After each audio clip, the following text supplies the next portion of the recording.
चंद्रमा की पूरी ऊर्जा, सन की पूरी ऊर्जा, पृथ्वी, तीनों एक लाइन के अंदर हैं। आप देखिए एक साथ मिल रही है वो सारी ऊर्जा पृथ्वी को। तो पृथ्वी के ऊपर इस युग का, कलयुग का जो अवतार है उसको प्रकट होना ही है, और वो होगा 21 जून 2020 को। ये आप देख लीजिए।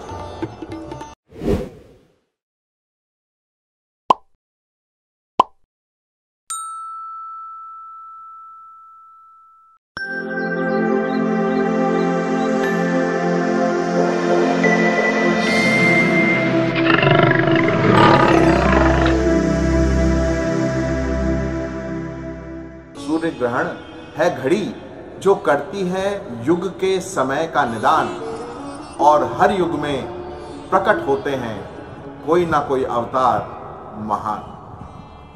नमस्कार, मैं एस्ट्रोलॉजर डॉक्टर रोहित आनंद आप सभी के लिए इस मुश्किल घड़ी में कुछ खुशियों का पिटारा लेके आया हूं। ज़्यादातर आपने सुना होगा, सब सोच रहे हैं कि सूर्य ग्रहण आ रहा है, बहुत ही नेगेटिव बात हो रही है, 3 बुरे योग हैं इसके अंदर। महाभारत काल में भी यही हुआ था, इसी तरह का सूर्य ग्रहण हुआ था, और वो इतना खतरनाक सूर्य ग्रहण था कि भगवान कृष्ण और पांडवों के लिए, उनकी रक्षा के लिए, जो भगवान कृष्ण के पिता हैं वासुदेव जी, उन्होंने स्वयं कुरुक्षेत्र में आके एक बहुत बड़ा हवन किया था उस समय कि उनकी रक्षा हो सके इससे। वैसा ही सूर्य ग्रहण अभी ये 21 जून को जो आ रहा है, ये सूर्य ग्रहण भी वैसा ही है, क्योंकि इसमें 3 बड़ी बातें हैं। सूर्य ग्रहण आरंभ होगा 9:15 पर, यानी कि पृथ्वी को छू जाएगा। अलग अलग देशों में अलग अलग समय पे आएगा, लेकिन पृथ्वी पर इसका जो आरंभ है वो 9:15 माना गया है। और इस सूर्य ग्रहण काल के अंदर ही 3 बातें बदल रही हैं। एक तो तिथि, सबसे पहले तो अमावस्या जो तिथि है वो 12:10 पे समाप्त हो जाएगी, और उसके बाद जो दूसरी तिथि है प्रतिपदा, वो आरंभ हो जाएगी। यानी कि समय, जो सूर्य ग्रहण का जो काल है उसमें तिथि बदल गई। उसके बाद नक्षत्र, जो नक्षत्र है ये मृगशिरा नक्षत्र में आरंभ होगा, और दोपहर को 1:06 पर मृगशिरा नक्षत्र है वो समाप्त हो जाएगा, और उसके बाद ये आ जाएगा आद्रा नक्षत्र आरंभ हो जाएगा, तो नक्षत्र भी बदल जाएगा।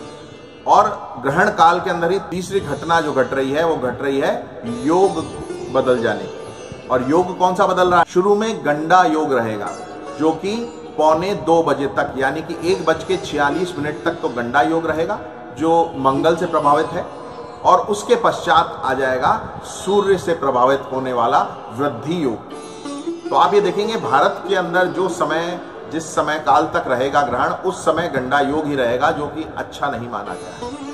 मंगल से प्रभावित होने की वजह से खून खच्चर होना, बॉम्ब ब्लास्ट हो जाना, युद्ध हो जाना, ऐसी जो परिस्थितियां हैं वो बनती। सेना चुप नहीं बैठे और कुछ ना कुछ विध्वंस में लग जाए, ऐसी परिस्थितियां बनती। ये सारे जो कारण हैं, इन्हीं की वजह से माना जा रहा है कि ये जो ग्रहण है बहुत ही नेगेटिव है। लेकिन जैसा कि मैंने आपको अभी कुछ देर पहले बताया कि हर बुरी चीज के साथ अच्छाई भी साथ में छुपी होती है। अब जो कई पाश्चात्य युग से प्रभावित लोग हैं, हमारे बुद्धिजीवी, वो ये मानते हैं कि रामायण महाभारत सब व्यर्थ है, कुछ भी असली नहीं है, ये सब ऐसे ही फालतू की बातें हैं, और असलियत में ऐसा कुछ घटित नहीं हुआ था। कई लोगों का कहना है कि साहब, जब युद्ध चल रहा था महाभारत का, एक तरफ लाखों सैनिक खड़े थे पांडवों के, दूसरी तरफ लाखों सैनिक खड़े थे कौरवों के, और उसके बीच में रथ के ऊपर भगवान कृष्ण घंटों तक प्रवचन देते रहते हैं अर्जुन को। ये कभी संभव है क्या? युद्ध काल के अंदर, युद्ध में अगर कोई जा रहा है और आप युद्ध के लिए तैयार खड़े हैं, तो एक दूसरे का मुंह थोड़ी ताकेंगे 4-6 घंटे तक कि भाई हाँ इनका प्रवचन खत्म होगा और तब हम शुरू करें लड़ाई हमारी। वो तो लड़ने गए हैं, तो ये संभव ही नहीं है, ऐसा हो ही नहीं सकता। तो इन जो अनुभव हैं, इन लोगों के आंखों से मैं पर्दा हटाने के लिए बता रहा हूं कि उस समय भी इसी प्रकार का ग्रहण हुआ था, सूर्य ग्रहण। और सूर्य ग्रहण काल में क्या होता है? अंधेरा हो जाता है। दिन में भी आपको रात्रि के समान अंधेरा महसूस होने लगता है। वही उस समय हुआ था और वही इसी कारण से क्या हुआ कि जो अंधेरा हुआ तो युद्ध नहीं हो सकता, निषेध हो जाता है। और उस काल के अंदर जब सूर्य ग्रहण चल रहा था जिसमें बाकी सारी बातें निषेध होती हैं, कैंची चलाना, चाकू चलाना तक निषेध होता है, तो आप हथियार चलाना तो बहुत बड़ी बात हो गई। तो उस समय युद्ध नहीं हो सकता था, लेकिन क्या हो सकता था? पूजा पाठ। तो भगवान ने क्या किया? प्रवचन दिया। तो क्या चीज मिली अपने को इतनी खतरनाक समय में, जब इतना विध्वंस हुआ, जब इतने सारे लोग मरे, एक युग बदल गया। वो समय जब इतना बुरा आता है तो उसमें बहुत अच्छी भी चीज थी। क्या थी? गीता ज्ञान, जो आज तक चल रहा है। पूरी दुनिया को गीता ज्ञान ऐसे ही सूर्य ग्रहण से प्राप्त हुआ है। भगवान कृष्ण का जन्म भी सूर्य ग्रहण के दिन ही हुआ था। सूर्य ग्रहण था तब हुए वो पैदा। ठीक है। और इसके अतिरिक्त आप देखेंगे कि जो भी खतरनाक चीज होती है उसके साथ साथ कोई ना कोई अच्छी चीज भी होती है। और जो वर्तमान का जो सूर्य ग्रहण है, इसके साथ अच्छा क्या होने वाला है? कल की अवतार का जन्म। आप ये देख लीजिए, जो सारी चीजें इंडिकेट कर रही हैं वो ये है कि जो सूर्य ग्रहण का जो काल होता है, यह वलय काल होता है। इसमें विभिन्न शक्तियों का वलय होता है, मीटिंग होती है, मिलना होता है, जुड़ाव होता है। ठीक है। एनर्जी ट्रांसफॉर्म होती है, चेंज होता है, एक से दूसरे जने टेक ओवर करते हैं। ठीक है। अग्नि तत्व से वायु तत्व आएगा, फिर पानी का तत्व आएगा, ऐसे चेंजेस आते हैं। और ये माना गया है ऐसे समय में भगवान शिव अर्धनारीश्वर रूप के अंदर एक योगिनी और जो अपने भैरू जी हैं, इनके साथ पृथ्वी पर प्रकट होते हैं। और इससे फायदा क्या होता है? इसी से जो अवतार हैं उनका प्राकट्य होता है। तो ये हो सकता है आपको आने वाले कुछ समय में मालूम पड़ जाए कि 21 जून 2020 को कल की अवतार का जन्म हुआ था। जैसे जैसे समय बीतेगा ये बातें आपको सामने आ सकती हैं, क्योंकि भगवान कृष्ण का जन्म भी उसी दिन हुआ था। ठीक है। इसी तरह की सारी सिचुएशन बनी हुई थी, बहुत तगड़ा युद्ध होने का और सब कुछ। दूसरा जब ग्रहण आया तब ऐसा हुआ, महाभारत का युद्ध हुआ। तो आप देख रहे हैं कि ये बहुत पॉजिटिव चीज भी है। हर राशि पे क्या इफेक्ट पड़ेगा, क्या दान पुण्य करना चाहिए, ये तो आपको बहुत जने बता देंगे। एक बहुत महत्वपूर्ण बात जो मैं आपको बताने जा रहा हूं, वो आप सिर्फ इसी सूर्य ग्रहण में कर सकते हैं। ध्यान से सुनिएगा। सूर्य ग्रहण काल से पहले आपको सूतक लग जाता है। सूतक 12 घंटे पहले लग जाता है, यानी कि 10:20 अपन दिल्ली का मानते हैं और 10:15 जयपुर का मानते हैं। इस समय आरंभ होगा सूर्य ग्रहण, तो इससे 12 घंटे पहले, यानी कि लगभग रात को 20 जून रात को 9:15 बजे के करीब इसका सूतक आरंभ हो जाए। तो मेरा आपको तो यही कहना है कि 9 बजे ही आप मान लीजिए आरंभ, और उससे पहले ही सारे काम कर लीजिए। उसके बाद सूतक काल के अंदर ना तो आप पुष्प तोड़ेंगे, ना आप तुलसा जी तोड़ेंगे, ना आप खाना बनाएंगे, ना आप खाना खाएंगे। ठीक है ना। ये सारे काम वर्जित हो जाते हैं। और जब ग्रहण आरंभ होता है, यानी कि लगभग 10:15 बजे करीब स्नान करना चाहिए अपने को। और जब ग्रहण सबसे अधिक होता है, जो कि 12 बजे करीब का समय होगा, उस समय आपको हवन करना चाहिए अपने घर के अंदर। और जो पूरा समय है ग्रहण काल का, इस समय आपको घर से तो बाहर बिल्कुल नहीं जाना है। ठीक है। कोई जरूरी काम आ रहा है तो आप ये ध्यान रखें, अगर आप बाहर भी निकलते हैं तो सूर्य ग्रहण की तरफ नहीं देखना है आपको नंगी आंखों से। गॉगल्स लगा करके या कोई चश्मा लगा करके, आप काला चश्मा लगा करके देख सकते हैं, लेकिन वैसे आपको नहीं देखना है सीधी आंखों से। और इसके अतिरिक्त आपको पूजा करनी है। किसकी पूजा? अब नासा ने भी ये प्रूव कर दिया है कि जो पृथ्वी की ध्वनि है वो है ओमकार। ओम, जो ओम शब्द है वही पृथ्वी, सारी पृथ्वी में आपको साउंड जो है सुनाई देती है। तो ये क्योंकि पृथ्वी के अंदर उथल पुथल का समय है, इस समय यदि आप ओम का जाप करते हैं तो बहुत अच्छा रहेगा। इसके अतिरिक्त सोमवार को ही सूर्य ग्रहण पड़ रहा है, जिसके कारण इसको चूड़ामणि सूर्य ग्रहण कहा गया। चूड़ा यानी कि आपका हाथ में पहनने वाली चूड़ी या कड़ा, और मणि यानी कि हीरा, तो जब धीरे धीरे चंद्रमा पूरा सूर्य के सामने आ गया, इस वजह से ग्रहण पड़ा। जब धीरे धीरे चंद्रमा खिसकने लगेगा, क्योंकि मूवमेंट चलता रहता है, दोनों मूव करते हैं, तो जब ये मूव कर रहा है तो एक समय ऐसा आता है जब सूर्य की रोशनी एकदम एक तरफ से तेजी से बाहर निकलती हुई नजर आती है। ऐसा लगता है कोई हीरा चमक रहा है, कोई ज्योति निकल रही है। इसलिए इसको चूड़ा मणि, मणि के समान चमकने वाला या चूड़ी ये कहा गया है। ठीक है, तो ये चूड़ामणि ग्रहण के दिन आपको क्या करना है? सूर्य देव की उपासना करनी है। जो सूर्य देव का जो कवच है उसको पढ़िए आप। आदित्य हृदय स्तोत्र का पाठ करिए।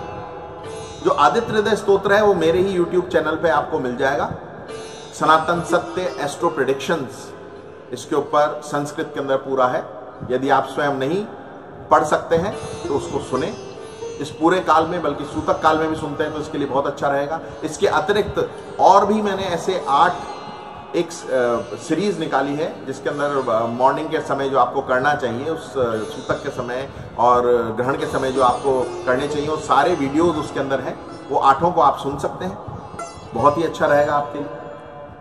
अब आपको इसमें फायदा क्या होगा? सबसे ज्यादा किनको ध्यान देना है? सबसे ज्यादा जिन लोगों के बाल झड़ रहे हैं, जिन लोगों का अचानक मोटापा चढ़ रहा है, जिन लोगों के आधे सिर के अंदर दर्द रहता है, जिन लोगों के ऊपर खूब लांछन लग रहे हैं, लोग दुश्मन पीछे पड़े हुए हैं और उनको हर तरह से घेर रहे हैं, ऐसे लोग जिनके आंखों की प्रॉब्लम आ रही है, जिनकी आंखें कमजोर होती जा रही हैं, ये सारे लोग जिनको माइग्रेन की प्रॉब्लम है, उन सब के लिए ये रामबाण सूर्य ग्रहण है। इस समय यदि आप सूर्य की आराधना करते हैं, उनके मंत्र का जाप करते हैं, ओम भास्कराय विद्महे महातेजाय धीमहि तन्नो सूर्य प्रचोदयात्, या फिर और भी छोटे छोटे मंत्र हैं सूर्य के, जैसे ओम घृणी सूर्याय नमः, ओम घृणी सूर्याय नमः, या फिर ओम ह्राम ह्रीम रौम सह सूर्याय नमः, ओम राम ह्रीम रौम सह सूर्याय नमः। इसका यदि आप निरंतर जाप करते हैं तो आपको निश्चित रूप से इन सब चीजों में फर्क मिल जाएगा, ठीक हो जाएंगे आप पूरी तरह से। इसको आप कोई मजाक मत समझिए। क्यों? क्योंकि सूर्य इस समय बहुत ज्यादा ऊर्जा, देखिए एक तो मंगल, 2 मैंने आपको बताया था इसके अंदर, जिस योग के अंदर ये आ रहा है, एक जो मंगल से प्रभावित है गणना योग, और दूसरा है वृद्धि योग जो सूर्य से प्रभावित है। इससे बहुत ज्यादा ऊर्जा आपके शरीर के अंदर आ जाएगी, बहुत ज्यादा तेज ब्लड सर्कुलेशन होने लग जाएगा। मंत्र क्या है? मंत्र शब्द शक्ति है, जिससे अपन जो भी नेगेटिविटी है उसको खत्म करते हैं। जो भी अपने बॉडी के अंदर जो कमी है, इस मंत्र को जब अपन उच्चारित करते हैं तो उस कमी को दूर कर दिया जाता है। ये एक बहुत तगड़ी साइंस है जो सिर्फ भारत के पास विद्यमान है, मंत्र शक्ति। तो इस मंत्र शक्ति को आप खुद या बोलें या फिर श्रवण करें आदित्य हृदय स्तोत्र का, तो 100% आपको इसमें फायदा मिलेगा। यदि आपको ऐसा लगता है कि आप बीमार हैं, आप जाके टेस्ट कराते हैं, सारे टेस्ट नॉर्मल आते हैं, डॉक्टर कहता है कुछ भी नहीं है, आप लेकिन हमेशा बीमार रहते हैं, कुछ ना कुछ परेशानी लगी ही रहती है, इसका मतलब है कोई ना कोई टोना टोटका किया हुआ है, ऊपर की कोई हवा है। ये सब चीजों का निदान हो जाता है यदि आप निरंतर इस ग्रहण काल के अंदर भगवान शिव का मंत्र ओम नमः शिवाय पंचाक्षरी मंत्र, या फिर ओम ओम ओम 3 बार ओम, नमः नमः 2 बार शिवाय, ओम ओम ओम नमः नमः शिवाय, इसका यदि आप जाप करते हैं, अपने इष्ट देव का जाप करते हैं, यदि आपने कोई गुरु मंत्र ले रखा है उसका जाप करते हैं, और ये बात ध्यान रख लीजिए, यदि आपने गुरु मंत्र ले लिया है तो ग्रहण के समय आपको 100% उसका जाप करना है, वरना वो मलिन हो जाता है, उसकी शक्ति खत्म हो जाती है, ऐसा माना गया है। आपको उसको त्यागना पड़ेगा। इस वजह से अगर आप उसको त्यागना नहीं चाहते हैं, वो आपके लिए शुभ है, आपके गुरु ने आपको गुरु मंत्र दिया है, तो उसकी शक्ति बनाए रखने के लिए ग्रहण काल में उसका जाप अनिवार्य है, अपने शास्त्र कह के गए। ठीक है, तो आपको ये सारी बात ध्यान रखनी। और जैसे मैंने कहा कि ऊपर की हवा या टोन टोट के खत्म क्यों हो जाते हैं? क्यों? क्योंकि इस समय मैंने कहा भैरव जी प्रकट होते हैं शिव जी के साथ में। कौन है भैरव जी? एक समय आया था जब काशी के ऊपर सिर्फ चंडालों, भूत पिशाच, राक्षसों का राज हो गया था। उस समय भगवान शिव और शक्ति के पुत्र भैरव जी, उनको वहां का कोतवाल बनाया गया, काशी का कोतवाल, और उन्होंने इन सब के ऊपर कंट्रोल किया और उन सबको वहां से हटाया। और आज फिर वापस से उसी तरह से काशी सबसे पवित्र जगह बन गई है जहां पे सारी पूजा पाठ होती है। तो जितनी भी गलत शक्तियां हैं उनके ऊपर पूरा जो कंट्रोल है वो किसका है? सबसे पहले तो शिव जी का है ही। और शिव जी हर जगह जा नहीं सकते, इसलिए उन्होंने अलग अलग सेक्शंस बना दी हैं। तो जो ये अलग अलग अधिपति बना दिए हैं, तो ये जो भैरव जी हैं वो इसी के लिए। तो सारी गलत जो नेगेटिव एनर्जी है उसको खत्म कर देगा। आपकी सारी ऊपर की हवा, सब बीमारियां खत्म हो जाएंगी। जो मंत्र मैंने आपको बोले हैं इनका निरंतर उच्चारण कीजिए। आदित्य हृदय स्तोत्र आपके लिए रामबाण है, इसको सुनिए। बजरंग बाण सुनिए। हनुमान जी का आप हनुमान अष्टक कर सकते हैं, हनुमान स्तोत्र कर सकते हैं, सुंदर कांड पढ़ सकते हैं, ये सारी चीजें आप पढ़ सकते हैं। अब मैं आपको मेन बात बता दूं कि क्या क्या आपको ग्रहण से पहले नहीं करना चाहिए। ग्रहण से पहले और क्या करना चाहिए? ग्रहण से पहले आप क्या करें? तुलसा जी, क्योंकि आप अपने खाने के सामान में सब दूर डालेंगे, कुशा डालेंगे, तो जब सूतक काल स्टार्ट होता है उससे पहले ही इनको तोड़ के रख लीजिए आप। पुष्प हैं जो आपको हवन पूजन करना है, उसके लिए पुष्प चाहिएंगे, जो सामग्री चाहिएगी वो सूतक से पहले ही निकाल के सजा के रख लें। ठीक है? ग्रहण का सूतक काल के अंदर नहीं कोई कार्य करना है, इससे पहले ही आपको ये सारे कार्य कर लेने हैं। कोई डंडी नहीं तोड़नी है, कोई फूल नहीं तोड़ना है, बाल नहीं बनाने हैं, ठीक है, और कैंची नहीं चलानी है, ये सब। अब इस समय जब वो आरंभ हो जाता है ग्रहण, तब आपको क्या नहीं करना है? भोजन वगैरह सब पहले ही कर लीजिए। उस समय ना तो आपको भोजन पकाना है, ना भोजन काटना है, ना खाना है। ठीक है ना? कोई तैयारी सब्जी बनाने की वगैरह की चाकू को काम में नहीं लेना है आपको काटने के लिए, बिल्कुल। कैंची आप नहीं लेंगे, कोई सिलाई बुनाई नहीं करेंगे आप उस समय।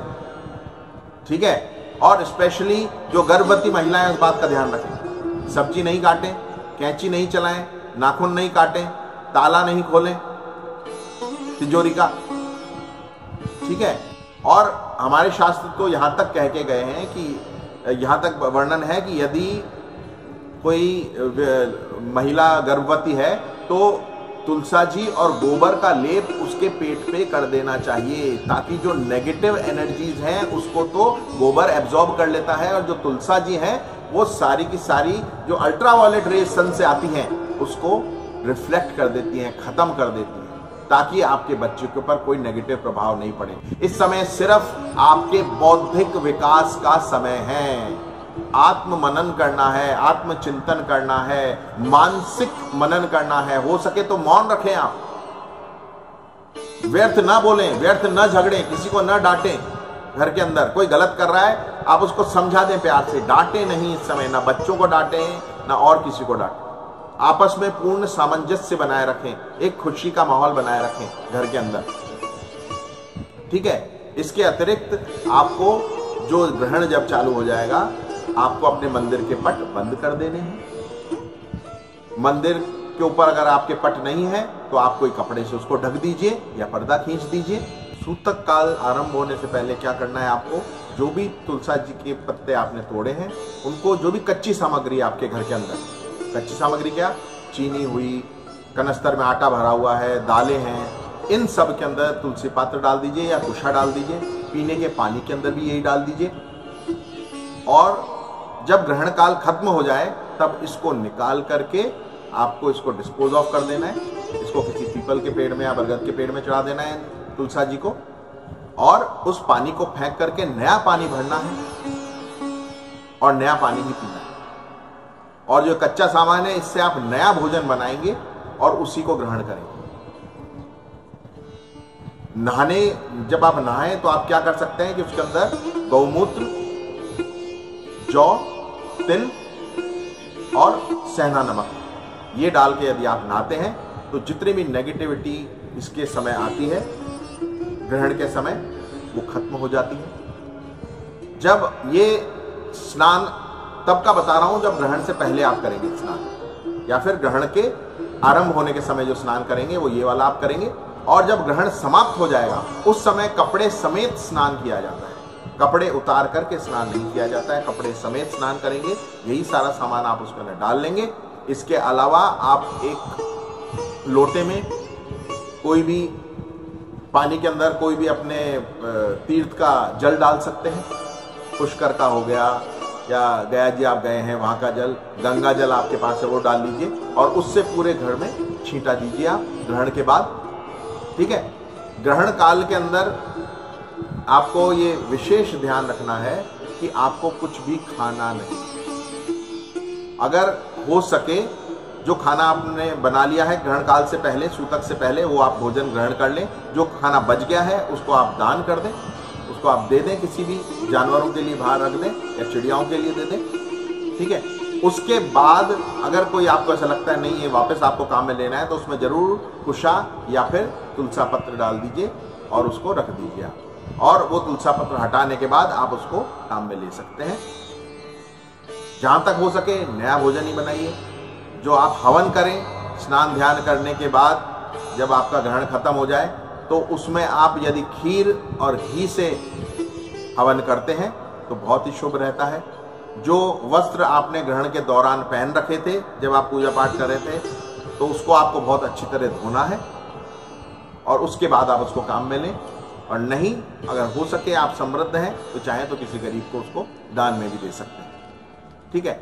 जितना ज्यादा दान आप ग्रहण काल के अंदर करते हैं, ग्रहण के बाद करते हैं, जितना ज्यादा पूजा पाठ आप करते हैं, ये कहा गया है सूर्य ग्रहण के समय किया हुआ दान और पूजन आपको 10 लाख गुना फल देता है। और चंद्र ग्रहण के समय जो आप पूजन करते हैं या दान करते हैं वो आपको 1 लाख गुना अधिक फल देता है नॉर्मल डेज के अंदर, इससे कंपेयर किया जाए। इसी तरह से यदि सूर्य ग्रहण के दिन आप किसी तीर्थ स्थान के ऊपर किसी पवित्र नदी के अंदर स्नान करते हैं तो इसका जो फल है वो चंद्र ग्रहण के अंदर 1 करोड़ गुना और सूर्य ग्रहण में 10 करोड़ गुना शास्त्रों में कहा गया है आपको मिलेगा। बहुत ही महत्वपूर्ण है ये, आपके लिए अपॉर्चुनिटी है। आप इसको नेगेटिव मत समझिए कि ग्रहण आ रहा है डर गए भाई बाहर नहीं निकलेंगे, ये नहीं कर। अरे इसमें क्या करना है, क्या मिल सकता है आपको, इसमें आप सारी सिद्धियां प्राप्त कर सकते हैं। कोई टोना टोटका आपके ऊपर है वो सबकी काट कर सकते हैं। एक अच्छा जीवन, सुखमय जीवन, बिना बीमारी का जीवन जी सकते हैं। ये तो एक आपके लिए अपॉर्चुनिटी है। बुराई कहाँ है इसके अंदर? It's only that how you look at the half glass, whether it is empty और फुल। आधा ग्लास पानी से भरा हुआ है, कोई कहेगा ये तो आधा खाली है, और कोई कहेगा ये आधा पानी से भरा हुआ है। तो वो बात सिर्फ आपके देखने का नजरिया है। जाकी रही भावना जैसी, ता देखी प्रभु मूरत वैसी। ये आपको ध्यान रखना है। और जब आप स्नान कर रहे हैं उस समय यदि आप इस मंत्र का जाप कर लेते हैं तो और सोने पे सुहागा। ओम गंगे च यमुने च गोदावरी सरस्वती नर्मदे सिंधु च कावेरी जले अस्मि सनिधिम कुरु। अर्थात जिस जल से मैं स्नान कर रहा हूं उस जल के अंदर इन विभिन्न नदियों का जिसका मैंने नाम लिया है उनसे संपर्क बैठ जाए, ऊर्जा उनकी आपस में मिल जाए और उनका पूरा पुण्य मुझको प्राप्त हो। मैं पूरी तरह से पवित्र हो जाऊं, ऐसा हो जाऊं जैसे कोई मैं माँ सरस्वती नदी में नहाया हुआ हूं या फिर गंगा नदी में नहाया हुआ हूं या कावेरी में नहाया हुआ हूं। वो जो पुण्य मुझे मिल रहा है मुझे यहाँ पे ही प्राप्त हो जाए। ये यदि आप मंत्र बोल लेते हैं तो ये और भी बहुत अच्छा हो जाएगा आपके लिए।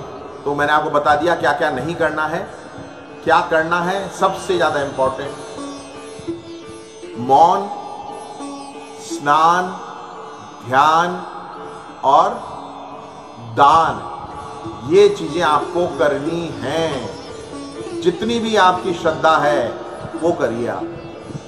और यदि आप नया जो ताजा भोजन बना रहे हैं और आपने अपनी थाली सजा ली है, उस थाली में से यदि आप 1 रोटी और थोड़ी सब्जी निकाल के आप किसी गरीब को दान में देते हैं तो असली दान तो वही है, क्योंकि आपने अपने हिस्से में से दिया। आप 4 रोटी खाते हैं और आप 3 रोटी खाइए और 1 रोटी अपने हिस्से की किसी और को दान करिए, वो सबसे बढ़िया दान, वो भी आप कर सकते हैं। तो देखिए आप ये कितना लाभदायक समय आपके लिए आ रहा है, इसको आप नेगेटिव मत सोचिए। जैसा कि मैंने कहा कि गीता ज्ञान अपने को ऐसे ही सूर्य ग्रहण से मिला था, जो आज तक पूरी दुनिया को दैदीप्यमान करे हुए है।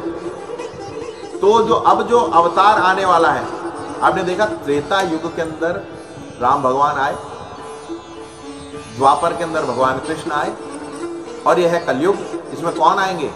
कल्कि अवतार। तो ये जो 21 जून 2020 का जो ग्रहण है, ये बहुत ज्यादा महत्वपूर्ण है, और इसी पे कल्कि अवतार का जन्म होगा। ये क्यों मैं कह रहा हूं? क्योंकि 850 साल के बाद ये योग आ रहा है। क्या योग? कि ऐसा सूर्य ग्रहण जिसमें तीनों की तीनों बातें आपको दिख रही हैं, कि योग बदल रहा है, नक्षत्र बदल रहे हैं, ये सब तो आपको बता ही दिया मैंने। लेकिन एक और इंपॉर्टेंट बात, इससे 15 दिन पहले एक चंद्र ग्रहण है, और इसके 15 दिन बाद एक चंद्र ग्रहण है। ऐसा जो योग है ये 850 साल बाद आ रहा है, और इस पे आप देखेंगे आने वाले समय में मेरी भविष्यवाणी बिल्कुल आपको सही लगेगी कि कल्कि अवतार का जन्म हुआ है इसमें। ऐसा योग हुआ ही नहीं अभी तक 850 साल के अंदर। सोचिए आप कि एक चंद्र ग्रहण के 15 दिन बाद सूर्य ग्रहण आए, और फिर वापस एक चंद्र ग्रहण आ जाए। तो नेगेटिविटी तो लेके जो आ रहा है वो मैंने आपको पहले पिछले वीडियो में बता दी, लेकिन जो पॉजिटिविटी लेके आ रहा है उसको देखिए आप। जब रात सबसे ज्यादा काली और घनी होती है, उसके बाद ही सवेरा होता है, यानी कि अर्ली मॉर्निंग पे जो रात होती है वो सबसे ज्यादा घनी होती है, और वही समय अभी है।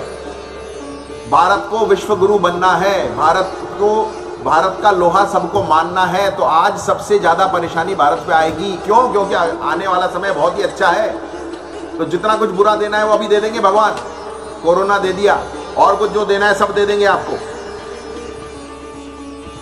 ठीक है ना। लेकिन ये आप देखेंगे, मैंने आपको पिछले वीडियो में ही बता दिया कि चाइना के साथ अभी युद्ध नहीं है, 2.5 साल बाद ही होगा जब वर्ल्ड वॉर हो जाएगा उस समय। अभी अगर युद्ध होता भी है तो 2-3 दिन का कोई हो सकता है युद्ध, क्योंकि अपन जैसे बदला जरूर लेना है अपने को। और ये सिर्फ भारत की कुंडली नहीं कह रही है, मैं अगला वीडियो में आपको बताने वाला हूं कि भारत की कुंडली का विवेचन करूंगा और मोदी जी की कुंडली, दोनों के साथ। क्योंकि राजा की कुंडली सबसे इंपॉर्टेंट होती है। यदि उसकी कुंडली के अंदर ये योग नहीं है, उसमें पावर नहीं है, तो देश की कितनी भी अच्छे भाग्य आ जाए कुछ नहीं हो सकता। इन दोनों की कुंडली का विवेचन अगले वीडियो में मैं आपको बताऊंगा, और बताऊंगा कि कैसे चाइना के 6 टुकड़े 9 टुकड़े होने वाले हैं।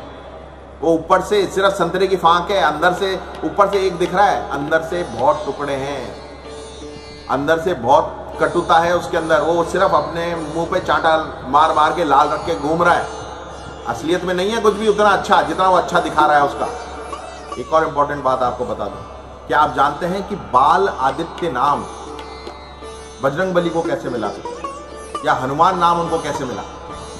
उन्होंने सूर्यदेव का भक्षण कर लिया था और सूर्यदेव को खा लिया था पूरा मुंह के अंदर, इस कारण से सूर्य ग्रहण लग गया था, और उसके बाद ही वो अमर हुए। उनको हनुमान नाम जो है वो प्राप्त हुआ। क्यों? क्योंकि वज्र से जो प्रहार हुआ उनके ठोड़ी के ऊपर, हनु यानी कि ठोड़ी, और वो थोड़ी सी मुड़ गई, इस वजह से उनका नाम हनुमान। और जो सारा मान प्रतिष्ठा उनको प्राप्त हुई है वो सारी उसके बाद ही प्राप्त हुई।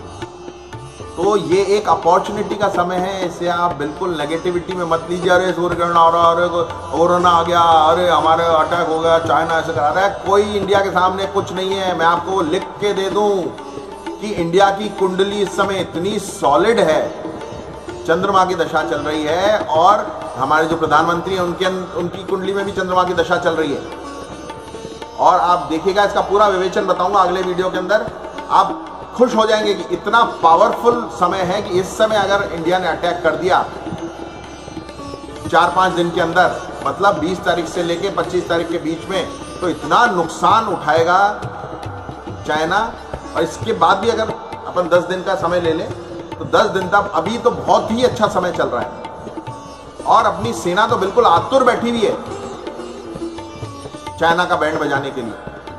तो मैं आपको बता रहा हूं कि कोई भी बुरी चीज के साथ अच्छी चीज जुड़ी भी होती है। आपके नजरिए को बदलिए, अच्छी चीज को देखिए।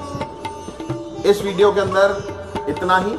अगले वीडियो के अंदर मैं आपको जो विभिन्न राशियों के अनुसार आपको क्या दान करना है और क्या क्या मंत्र जपने हैं, क्या पूजा पाठ करनी है, क्या बुरा होगा, क्या अच्छा होगा, ये अगले वीडियो में बताऊंगा, क्योंकि थोड़ा सा लंबा खिंच गया है वीडियो। और इम्पॉर्टेंट एक बात और आपको याद दिला दूं, वो ये है कि ये जो समय है सूर्य ग्रहण का, इस समय स्वादिष्ठान चक्र सबसे ज़्यादा एक्टिवेट हो जाता है। स्वादिष्ठान चक्र कौन सा है? 7 चक्र होते हैं अपने बॉडी के अंदर। सबसे नीचे मूलाधार चक्र। मूलाधार चक्र को मूलाधार क्यों कहते हैं? कहाँ होता है? एनस के ऊपर मल द्वार जो है वहां पे होता है आपका मूलाधार चक्र। यानी कि ये पूरा आधार है आपके जीवन का। आप कितना भी खा लीजिए, जब तक आप उसका निकास नहीं करेंगे, जब तक आप उसका त्याग नहीं करेंगे, जब तक आप उसका दान नहीं करेंगे, जब तक आप उसको छोड़ेंगे नहीं, तब तक आपका उद्धार नहीं हो सकता।